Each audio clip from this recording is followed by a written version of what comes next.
Olá, companheiros do Centro Espírita Ibirajara. Que Jesus, mais uma vez, ilumine todas essas nossas reflexões a todos nós nessa busca de trazer o seu Evangelho para dentro de nós, para os nossos atos, para os nossos pensamentos, porque afinal de contas é isso que nos faz caminhar. Hoje nós seguimos nas reflexões ainda sobre o capítulo da Lei de Liberdade. Hoje, mais especificamente, as perguntas que tiveram por título, o conjuntinho de perguntas que recebeu o título de livre-arbítrio.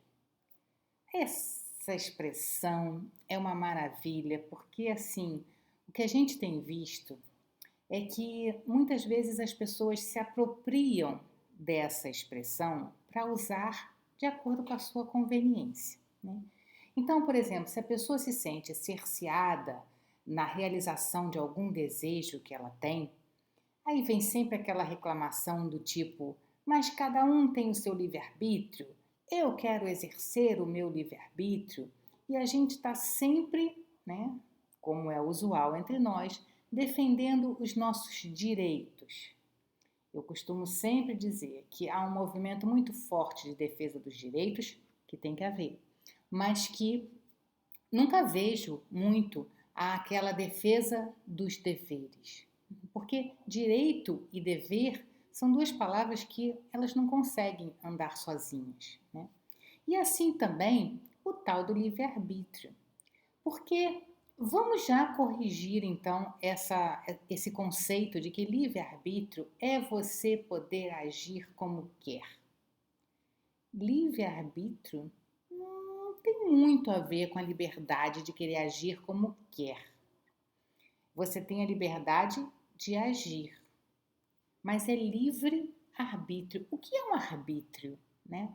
O que é um árbitro de futebol? É aquele que está coordenando todas as ações para ver se elas estão dentro da lei do futebol para impedir que o jogo seja desvirtuado. Então, vamos pensar um pouquinho nisso assim, vamos fazer essa comparação. É como se a nossa vida fosse o jogo do momento. Essa nossa vida é a nossa partida dentro do grande campeonato de progresso do espírito. E o que é o árbitro? É aquele que vai tomar conta para ver se o jogo está ocorrendo de acordo com as leis. Então, o nosso livre-arbítrio, ele é, na verdade, essa nossa capacidade de olhar para as nossas oportunidades e livremente decidir como vamos nos comportar diante daquela situação. Então, não é só escolher as situações que me dão prazer, as situações que me são convenientes, fazer aquilo que eu quero. É arbitrar, é avaliar, é decidir o caminho a partir de um dado que nos chega. Então, naquela famosa frase de Joana que eu sempre repito, né? Joana de Ângeles diz: qualquer dificuldade que lhe chegue, pergunte a ela o que essa situação quer me ensinar. Porque todas as situações da vida serão para nos ensinar alguma coisa. Afinal de contas, para que a gente está aqui? É para aprender. Então, as situações chegam para que nós possamos aprender alguma coisa. O que eu decidi aprender nessa vida pode ser diferente do que você que me ouve decidiu para essa existência. E aí também foi o uso do nosso livre-arbítrio na escolha da encarnação, o que a gente ia decidir encarar nessa. E tá tudo bem. A gente vai lá, a gente recebe aquilo que a gente escolheu e a gente aí arbitra para decidir como que eu vou reagir. Então, olha como já é diferente, porque as situações que nos chegam, elas nem sempre são as situações do chá com bolinho, né? Eu adoro um chá com bolinho. Então, assim, todas as situações serem chá com bolinho seria uma delícia, avaliado num momento muito limitado. Porque avaliado dentro da perspectiva do aprendizado, se eu ficar no chá com bolinho o tempo inteiro, é como se, né, na alimentação eu não estivesse recebendo os nutrientes das outras coisas que eu preciso. E em termos de progresso do espírito, o que eu preciso é aprender, é crescer. Então, é claro que nós estamos falando aqui, né, gente, de situações da grande maioria. Há momentos em que esse livre-arbítrio está totalmente tolhido, mas aí por outras circunstâncias, já por colheitas de outros momentos em que esse livre-arbítrio foi utilizado e que aí não gerou boas consequências. Porque também, assim como eu falei que direito e dever não são duas palavras que podem caminhar sozinhas, não existe falar de livre-arbítrio sem lembrar de lei de causa e efeito. E mais uma vez, vamos reforçar: lei de causa e efeito não é punição. Lei de causa e efeito é só o que a expressão diz. Uma causa gera um determinado efeito. É isso. Então, no uso do meu livre-arbítrio, no uso da minha avaliação de como me comportar diante de uma determinada situação, eu ajo. No que eu ajo, aquilo é uma causa que vai gerar algum efeito. E aí não tem, né? Depois eu olhar o efeito e dizer assim: ah, não, peraí, eu vou usar o meu livre-arbítrio para apagar isso. Aí é tipo assim: a gente sabe que a lei da gravidade é a lei da gravidade, então não adianta eu soltar um copo aqui e o copo vai cair, vai se espedaçar, e na hora que ele cai eu digo: ah, não, peraí, que eu quero resgatar isso tudo e jogar para cima. Não tem como, a lei da gravidade já agiu e já gerou um determinado efeito. O que nos cabe? Então, eu joguei o copo, deixei o copo cair e a lei da gravidade agiu e qual foi o efeito? O efeito foi que o copo se espedaçou. O que eu posso fazer? Usar o meu livre-arbítrio novamente e avaliar a situação e escolher. O que eu quero? Sair daqui atabalhadamente? E aí, portanto, pisar e poder me machucar ainda nos cacos, que são os efeitos da ação anterior, ou eu vou pensar e vou ver como é que eu recolho isso daqui de uma forma que não machuque mais ninguém, qual o cuidado que eu vou aplicar nisso, e aí depois refletir no o que é que eu aprendi com isso.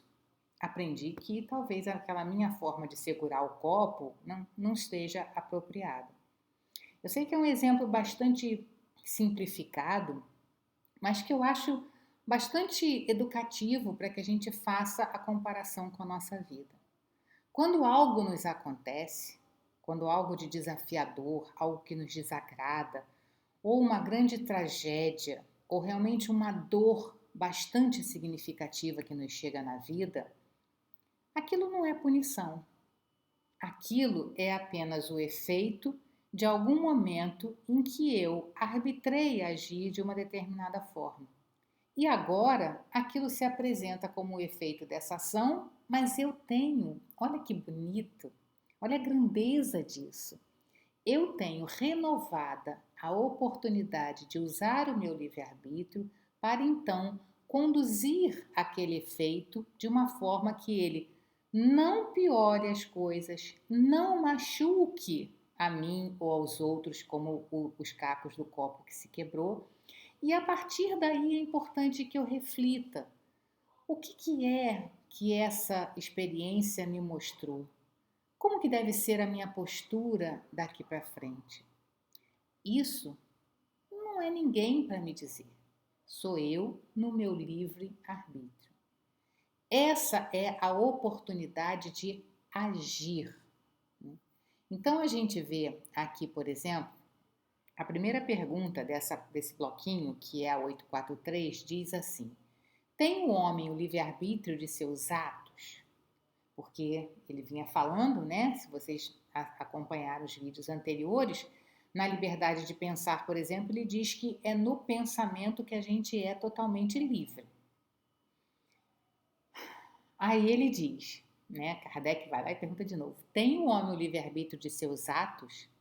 E aí a resposta é: pois que tem a liberdade de pensar, tem igualmente a de obrar. Sem o livre-arbítrio, o homem seria máquina. Então, ou seja, o que nos faz seres humanos, seres espirituais em evolução, é o fato de que nós podemos pensar. E aí, usando este pensamento, a gente pode arbitrar a melhor forma de agir. Porque se não fosse isso, a gente estaria só, né, seguindo aí a determinação do que quer que fosse, né? Mesmo que fosse de Deus. Não haveria esse mérito, não haveria o nosso crescimento através desse aprendizado. Mas aí Kardec segue perguntando: do livre-arbítrio, goza o homem desde o seu nascimento? E os espíritos respondem: há liberdade de agir desde que haja vontade de fazê-lo. Nas primeiras fases da vida, quase nula é a liberdade, que se desenvolve e muda de objeto com o desenvolvimento das faculdades. Olha quanta coisa eles estão nos ensinando aí nessa resposta, hein, gente? Estando seus pensamentos em concordância com a sua idade, com o que a sua idade reclama, a criança aplica o seu livre-arbítrio àquilo que lhe é necessário. Então, ou seja, o que eu entendo que os espíritos querem nos mostrar é que para que a gente tenha essa liberdade de agir, a gente tem que ter vontade de agir. A gente tem que direcionar o nosso livre-arbítrio para aquilo que a gente quer que ele seja utilizado.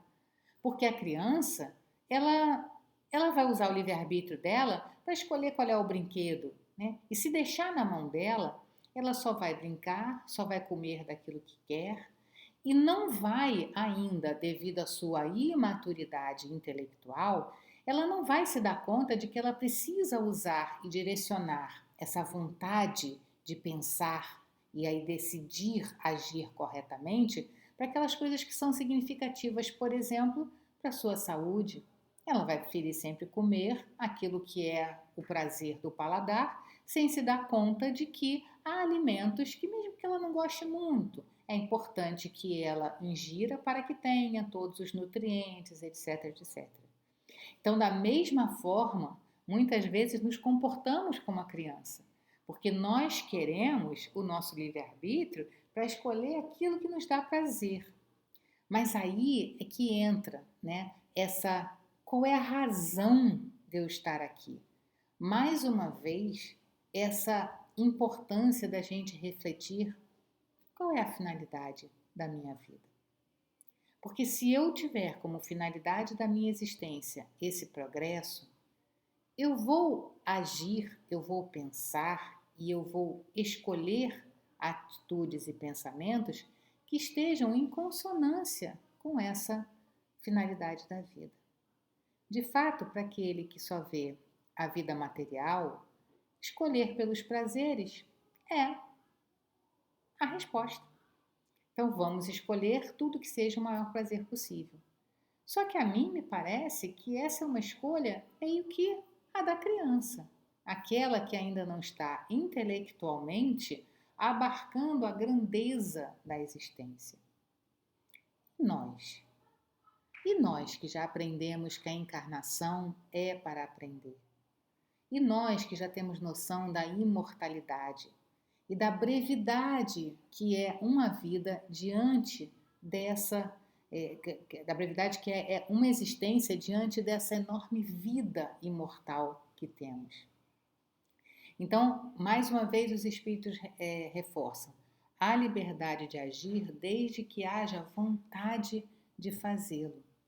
Então, muitas vezes a gente não age, não usa dessa nossa liberdade, não usa dessa nossa capacidade de pensar e avaliar cada situação porque a gente não tem vontade.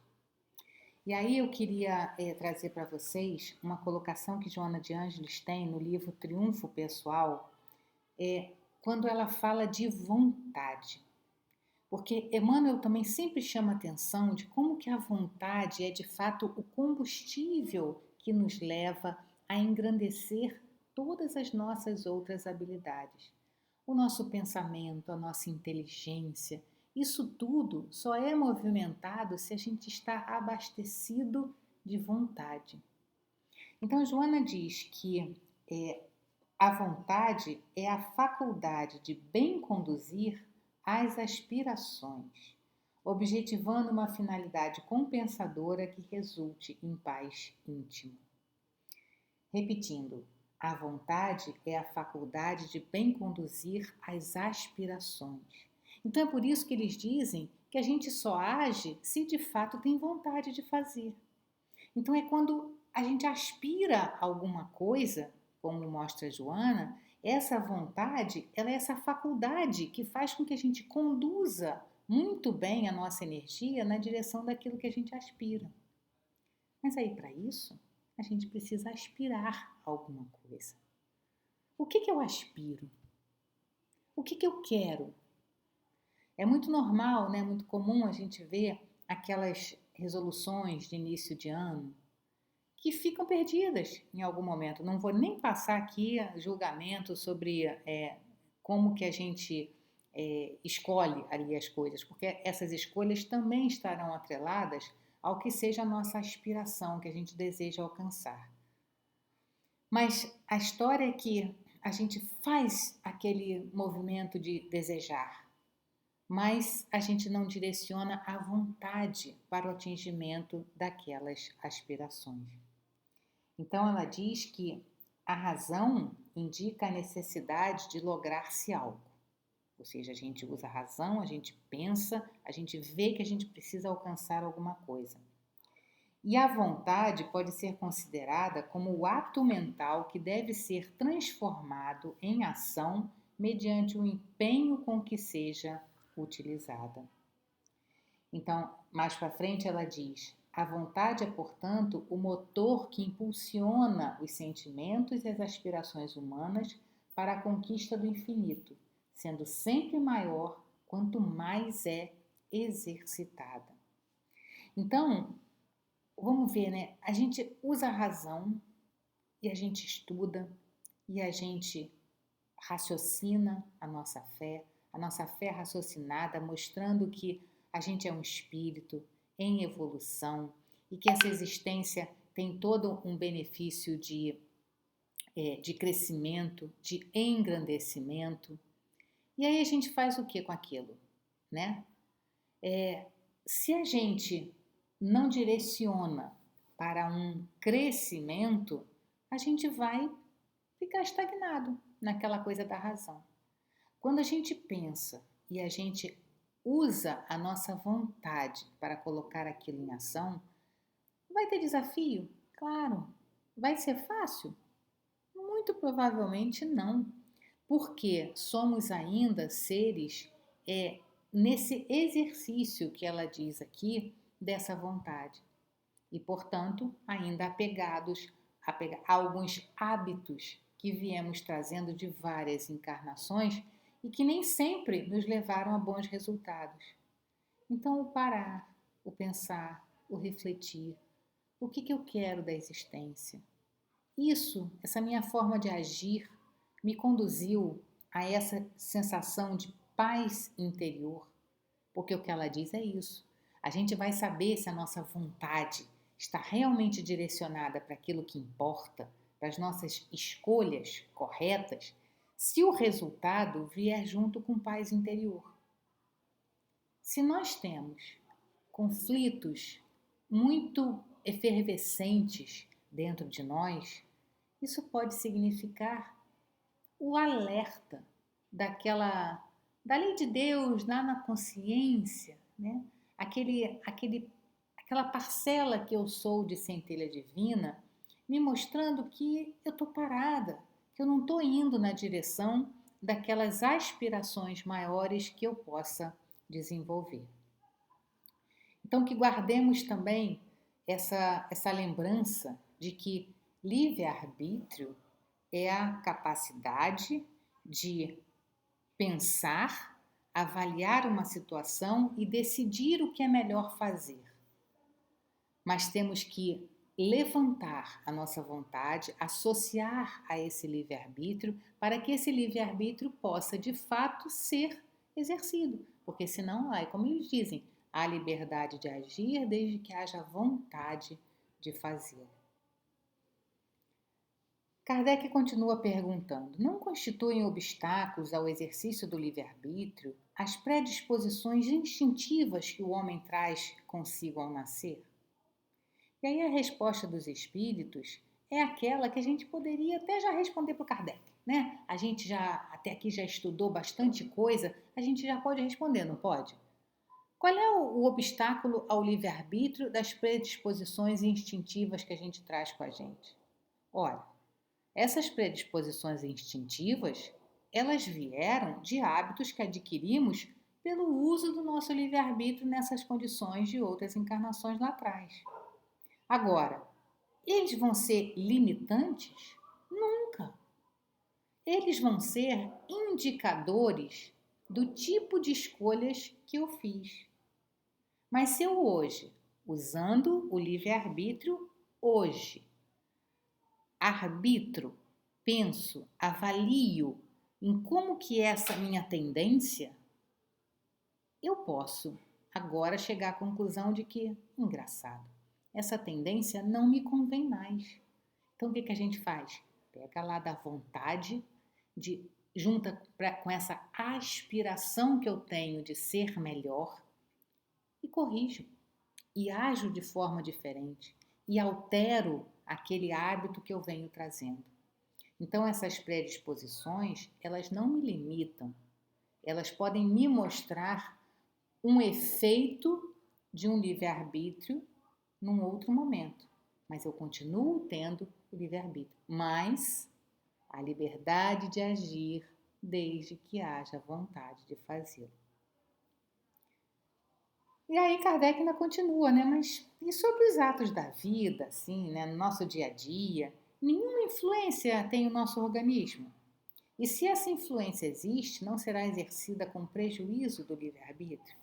Aqui é aquela velha desculpa, né? Que, nossa, é tão conveniente, né? Quando a gente acha que a gente não está conseguindo dar conta do babado, que a gente não está conseguindo dar conta porque a gente não tem vontade suficiente, que a gente não está empregando todos os esforços que, na verdade, a gente poderia empregar, o que a gente fala? O problema é o corpo. O problema é que a carne é fraca. Esse papo da carne é fraca. Já era, né? A gente já passou a época da gente achar que a carne é fraca. A carne não é forte nem fraca, a carne é neutra e ela será usada para o bem ou para o mal de acordo com a vontade do espírito que ali está habitando aquela carne. Então, não cabe mais a gente dizer que a carne é fraca. E aí, o que os espíritos mesmo comentam é que a carne ela vai dar algumas condições para que a gente, de fato, assim, a gente sofra a influência dela. Mas a influência não pode nunca ser determinante. Ser influenciado por alguma coisa não significa, de forma alguma, ser dominado por ela. Então, deixa eu trazer aqui de volta. Peraí, gente, que saiu aqui do meu... Saiu aqui. Não sei por que ele não está querendo voltar aqui. Né?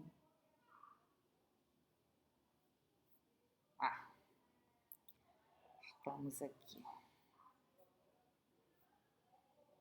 Só um minutinho, olha. Livre-arbítrio de vocês. Vocês podem me ajudar com boas vibrações, né? Esperando aqui o computador voltar a carregar. Ou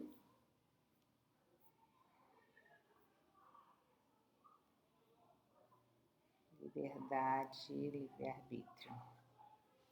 Pronto, desculpa. Então vamos lá. Ele pergunta, né, sobre essa influência do organismo. Olha a resposta deles. É inegável que sobre o espírito exerce influência a matéria, que pode embaraçar-lhe as manifestações. Daí vem que nos mundos onde os corpos são menos materiais do que na Terra, as faculdades se desdobram mais livremente. Porém, o instrumento não dá a faculdade. Então, ou seja, é claro que nos mundos mais superiores nós vamos encontrar uma maior facilidade de utilização da inteligência, do pensamento, a matéria, porque o pensamento é um atributo do espírito. Mas esse pensamento, para se manifestar no mundo corpóreo, ele passa pelo cérebro. Ele não é gerado pelo cérebro, mas ele passa pelo cérebro para poder se exprimir. Então é claro que quanto mais sutil for o corpo orgânico numa encarnação, mais aquele instrumento vai estar afinado para poder transmitir com mais clareza aquela ideia. Mas ele não é limitante. Mais uma vez, a questão é a gente usar um instrumento dentro das suas possibilidades, mas que isso não é limitante. De novo, dentro de uma forma geral, porque a pergunta seguinte é: a aberração das faculdades tira ao homem o livre-arbítrio? Então, é claro que ele está falando aqui daqueles casos de encarnação em que o corpo é tão debilitado, em que o cérebro não funciona e aí o espírito não tem como se manifestar. Foi o que eu comentei. É claro que quando a gente fala desse assunto no geral, a gente está conversando sobre a média das pessoas, mas esses casos são casos drásticos em que sim, o espírito está momentaneamente inapto a usar o seu livre-arbítrio na manifestação corporal, porque o seu instrumento está quebrado, digamos assim. Mas a gente precisa lembrar que isso também tem a sua finalidade e que lá intrinsecamente caberá a esse espírito o uso do seu livre-arbítrio nesta situação para encarar sem revolta, para ver o que aquilo precisa ser aprendido. Porque muitas vezes, aliás, muitas não, né? Todas as vezes há ali naquele corpo débil uma inteligência, há um ser inteligente. O quanto que ele está conseguindo perceber ou não dessa existência também é função do nível de evolução espiritual daquele espírito que ali está. Mas o que nós precisamos lembrar é que, não é punição, nem do espírito e nem para os pais, para a família e tal. Pode ser, e vai acontecer com todos aqueles que conviverem com ele, ser uma oportunidade de aprender alguma coisa. Muito provavelmente aqueles espíritos não são estranhos entre si, né? Tem algum compromisso ali, tem algum uso de livre-arbítrio anterior que gerou esse efeito, mas que o efeito tratado com cuidado levará a novas oportunidades engrandecedoras sem aquela limitação toda. Assim como o copo quebrado leva aquele cuidado, se a gente cuidar disso com realmente atenção, a gente consegue aprender e não se prejudicar ainda mais. Ele ainda pergunta se servirá de escusa aos atos reprováveis o ser devido à embriaguez ou à aberração das faculdades intelectuais. E a resposta é taxativa: não, porque foi voluntariamente que o ébrio se privou da sua razão para satisfazer as paixões brutais. Em vez de uma falta, comete duas. Então, assim como não dá para responder que o corpo é que foi responsável por isso, eu não posso botar culpa na embriaguez, porque eu decidi me embriagar e tolir a minha capacidade de raciocínio devido àquela situação. Mais uma vez, na nossa comparação, não adianta eu culpar a lei da gravidade, porque fui eu que decidi, né, segurar o copo, ou largar o copo, ou o que quer que seja, né? Então a gente precisa lembrar sempre da nossa responsabilidade e que às vezes o efeito de alguma coisa ele é aquela consequência natural da causa que eu provoquei, sempre de acordo com o meu livre arbítrio, porque naquele momento eu decidi beber. Eu decidi passar da conta. Eu usei o livre-arbítrio. Não precisava ter bebido tanto. E aí o efeito foi o quê? Eu fiquei com a minha razão alterada, e aí a partir daí efeitos mais complicados podem se apresentar. Qual a faculdade predominante no homem em estado selvagem? O instinto ou o livre-arbítrio?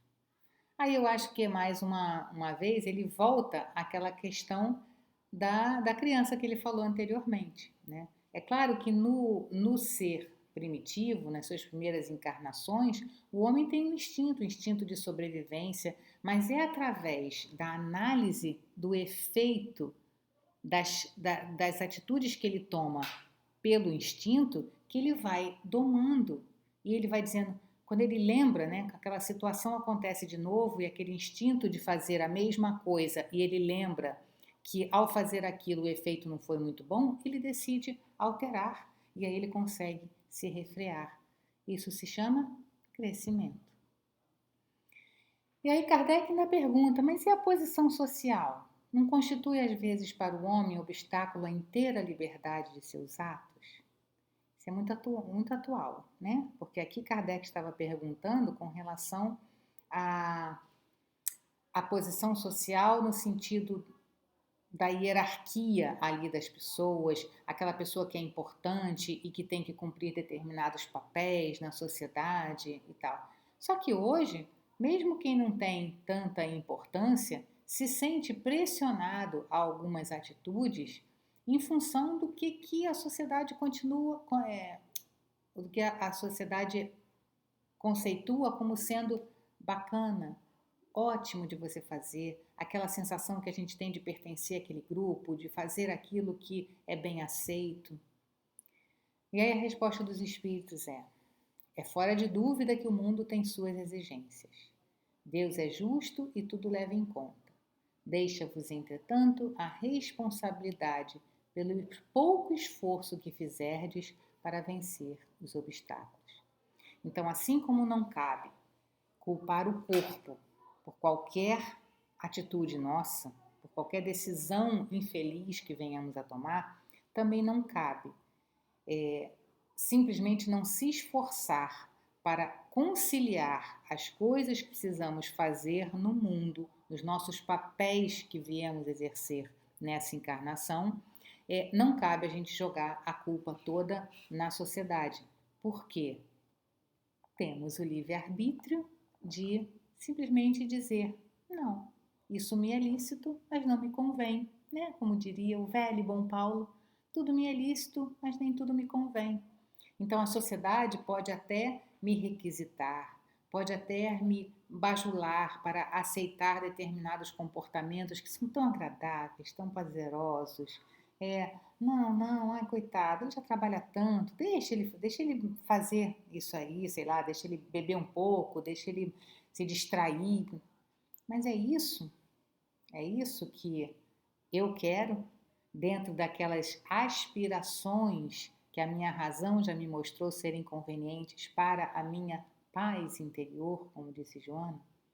Então, nesse mesmo livro Triunfo Pessoal, quando está falando da vontade, ela diz que muitas vezes a gente sofre por imaturidade psicológica, a gente sofre os efeitos dos desagrados do corpo. Foi o que Kardec perguntou. Depois ela comenta que por circunstâncias educacionais, a gente tem hábitos domésticos que muitas vezes afetam poderosamente a nossa vontade. Então, mais uma vez, é a influência do exterior. Então, a gente vê que a nossa vontade, o nosso livre-arbítrio, ele pode parecer dominado por coisas internas ou por coisas externas. Mas sempre que houver a disposição clara de qual é o direcionamento que eu quero dar à minha existência, esses fatores nunca serão dominadores. A vontade deve e pode ser trabalhada por meio de exercícios mentais. Então a gente tem que sempre ficar tomando conta de nós mesmos, né? O orai e vigiai, esse vigiai não é no sentido só de, vou tomar conta aqui para poder pegar as coisas que são ruins. Não. É vigiar no sentido de ter o olhar atento. ter o olhar atento a mim mesmo, ter aqueles momentos diários, como propôs Santo Agostinho, em que eu paro e penso em mim, o contato comigo, de saber qual é a minha aspiração, o que eu quero fazer, que caminhos eu posso escolher, porque não é ser voluntário. Como é que fala isso? Ser voluntarioso, né? Não é ser voluntarioso assim, eu quero, coisas do tipo assim, eu quero que o céu seja amarelo, porque eu prefiro o céu amarelo a céu azul. Não é isso. Livre-arbítrio é a nossa capacidade de escolha dentro daquilo que é conveniente, dentro daquilo que está nas leis de Deus, sejam elas do plano físico ou do plano espiritual, dentre aquelas coisas que estão dentro da lei de Deus, o que é que me cabe fazer? Então, livre-arbítrio não é escolher o que quer, é escolher o que é melhor dentro do que é certo.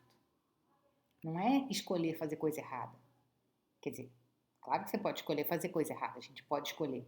Só que aí a gente vai ter um efeito que pode não nos levar a essa paz interior. Mas, por outro lado, o bom uso do nosso livre-arbítrio é escolher aquilo que queremos dentro do que é certo. Finalizando, Joana de Ângeles, também no livro Jesus, o Evangelho à Luz da Psicologia Profunda, falando do mestre, ela diz que feliz aquele que opta por experimentar o bem-estar no momento em que respira. Desditoso aquele que, conhecendo a forma para tornar-se pleno, posterga a oportunidade, aguardando os impositivos inevitáveis da sugestão e do sofrimento para resolver-se pelo adquirir o que rejeitara anteriormente. Em outras palavras, bem-aventurados aqueles que escolhem usar o seu livre-arbítrio para crescer, para aproveitar a oportunidade. Falando de Jesus, ela diz, sob outro aspecto, ele nunca se apresentou como solucionador de problemas. Antes, convidou a todos a fazerem a sua parte, a se responsabilizarem pelos seus deveres. Então, ou seja, nem Jesus aqui, se apresentou como solucionador de problemas. Ele não veio para pegar a nossa vida na mão e resolver as coisas. Ele veio para mostrar as oportunidades, as escolhas que podemos fazer para atingir mais rápido essa sensação de plenitude. Mas ele não tirava livre-arbítrio de ninguém. Tanto é que mesmo sabendo que aquelas pessoas queriam, né, aquelas doentes que chegavam a ele, ele perguntava o quê? O que queres que eu faça? Porque era importante que aquela pessoa refletisse no que ela estava de fato buscando. É claro que ali no primeiro momento a resposta ia ser, né, eu quero enxergar, se for o cego, o coxo queria andar, mas a pergunta de Jesus era para ficar. O que queres que eu faça? Ou seja, qual é a sua aspiração? Qual é o direcionamento que você quer que eu te mostre, mas para você andar? É você que vai escolher seguir o caminho. Eu posso até te apontar, mas você escolhe se quer seguir por aquele caminho. Essa é a beleza do nosso livre-arbítrio. Que Jesus então abençoe os nossos propósitos de usarmos nosso livre-arbítrio com sabedoria.